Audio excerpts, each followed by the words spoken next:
êtes à la télévision Isanganiro, bienvenue dans ce journal du 13 août 2021. D'abord, les grands titres.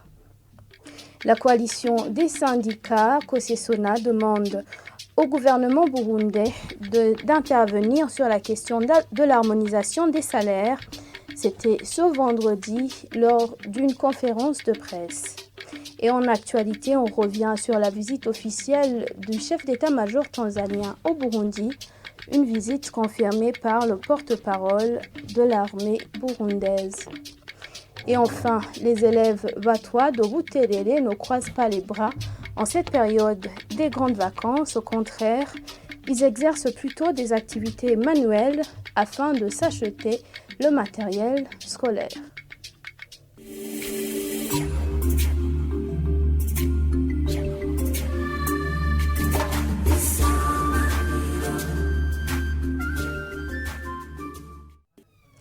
Bienvenue encore une fois. Les syndicats membres de la COSESONA demandent au gouvernement d'organiser une rencontre avec les syndicats de l'enseignement afin de régler une fois pour toutes la question liée à la politique salariale. Dans une conférence de presse tenue ce vendredi, la COSESONA souhaite que les valeurs convenues soient mises en application. Suivez Emmanuel Machandari. En divisant la somme des points des primes et indemnités par la somme de tous les points d'emploi, on obtient la valeur 28. Or, si on prend comme illustration l'emploi type enseignant du secondaire, on obtiendra avec cette valeur 28 la part industrielle plus la part emploi, c'est-à-dire que la valeur actuelle de l'indice est de 154, on aura 154,1 fois 355 plus les points emploi pour l'enseignant du secondaire, c'est 6 975 fois 28.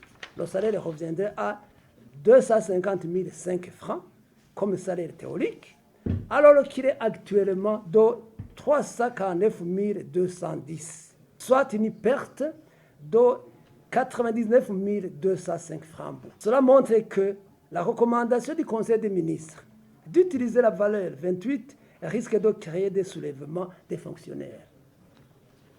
Pour éviter que le salaire ne soit revu à la baisse et pour corriger définitivement ces disparités telles que convenues dans l'accord du 10 avril 2015, le comité technique mixte, c'est-à-dire gouvernement, syndicat, a proposé le scénario ayant la valeur 45.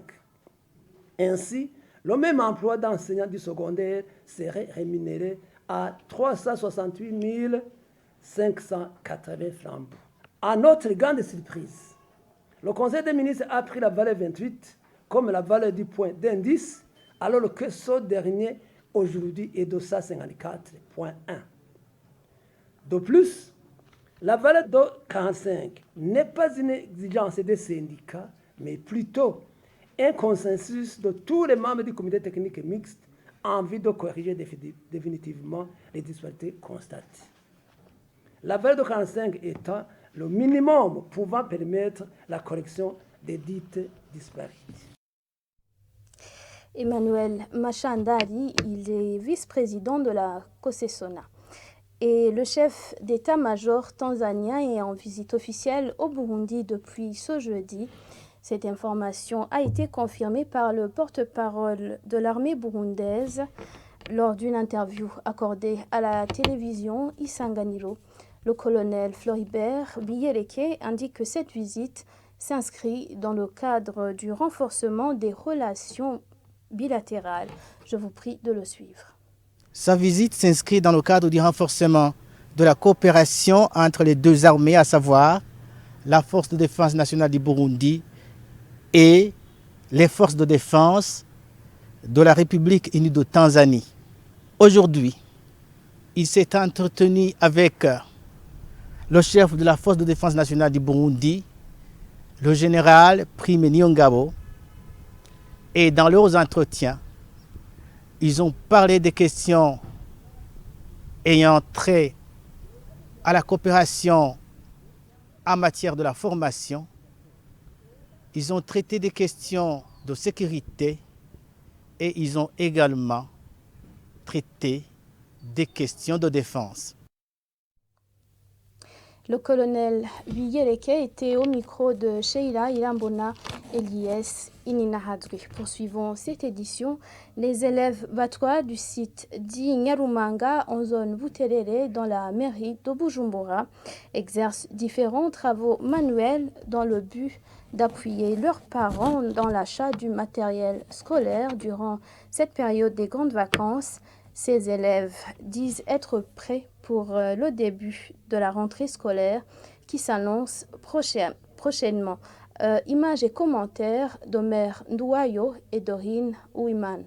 Certains des élèves batois rencontrés dans ce site indiquent que les travaux qu'ils mènent pour appuyer leurs parents dans l'achat des kits scolaires sont entre autres la fabrication des briques pour les garçons, alors que les filles les transportent sur la tête, les acheminant au four.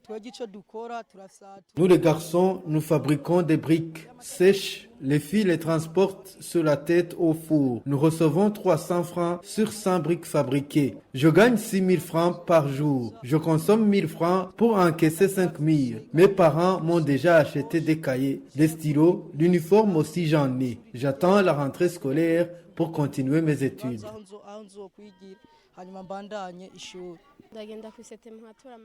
Je ramasse du charbon dans le dépotoir pour enfin aller les vendre. Et je gagne 3 000 francs burundais que je remets à mon parent pour épargner. Une fois totalisé 20 000 francs burundais, je lui demande d'aller m'acheter du matériel scolaire. Certains des parents de ces élèves disent connaître la crucialité de l'apprentissage des travaux manuels à leurs enfants et saluent toutefois l'obéissance que manifestent ces derniers. Nous les sensibilisons d'aimer l'école car les ramassages de charbon dans le dépotoir ne les favorisent pas. Nous sommes conscientes des vies difficiles que nous menons et nous les interpellons de suivre leurs études afin de bénéficier d'une meilleure vie dans le futur. Il déplore cependant l'insuffisance des moyens pour se procurer tous les matériels scolaires nécessaires et demande par conséquent à tout homme charitable de leur venir en aide. Direction Kirundo, l'exiguïté des terres destinées à la plantation fourragère est l'un des défis qui constitue la mise en application de la loi portant stabulation dans cette province, comme l'affirment des agri-éleveurs. Quant au directeur de l'environnement, de l'agriculture et de l'élevage, il indique que le plus grand défi dans cette province demeure l'inexistence des maisons de fabrication des aliments concentrés du bétail. Jean de Dieu, Ilakodze et Jérôme Ndaishimi. Ces agri-éleveurs se préparent à la mise en exécution de la loi sur la stabilisation permanente au Burundi. Cet éleveur de la commune de Busoni a 6 vaches auxquelles elle applique la divagation et des autres auxquelles elle applique la stabilisation permanente pour essai. Pour les préparatifs, elle explique avoir préparé des champs fourragères, mais précise qu'elle n'a pas assez d'espace pour cet fin. Nous sommes dans les préparatifs. Nous avons planté d'herbes. En tenant compte de la superficie des terres destinées aux cultures vivrières et celles destinées aux plantations fourragères, l'espace est très minime. Il serait souhaitable de prolonger le délai pour chercher le marché lentement, car aujourd'hui, c'est comme se spolier soi-même. Celui qui aurait un programme de lever une seule vache, en ce moment, pourrait en ajouter un autre après avoir planté les herbes. Et notre agri-éleveur, quant à lui, estime que non seulement il se heurte au problème d'exiguïté des terres, mais aussi que les termites ravagent les plantations fourragères. Dans cette commune de Busoni, il n'y a personne qui dispose d'un hectare de plantation fourragère. Quand bien même on les plante, les termites les ravagent. De l'autre côté, cet éleveur vient de passer plus de 10 ans en appliquant stabilisation permanente et trouve que les éleveurs qui pratiquent la divagation ne se sont pas bien préparés. À propos de la stabilisation permanente, ils devraient d'abord préparer les champs fourragères en temps approprié. Le directeur du Bureau provincial de l'environnement, de l'agriculture et de l'élevage de Kirundo, Leonidas Silivuzimana, trouve que malgré les avancées quant aux mesures préalables dans cette province, les plus grands défis demeurent notamment les maisons de fabrication des aliments concentrés du bétail, lesquels s'ajoutent sur les conditions climatiques qui ravagent les plantations fourragères. Je vous dirais que notre province est une province qui est tantôt bafouée par le changement climatique. De là, il y a les herbes constituant les aliments du bétail qui ne sont pas du tout suffisantes. Nous sommes en train de vulgariser et de sensibiliser les éleveurs qui puissent faire des champs fourragères. L'autre défi, c'est le défi qui est lié aux aliments concentrés, comme les tourteaux. Vous savez que dans notre pays, dans notre province, il n'y a pas des industries qui font la fabrication de ces aliments. La direction de ce bureau en charge de l'élevage dans la province de Kirundo indique à note que certains gens non encore conscients des exigences de cette loi constituent un autre défi lié à son application.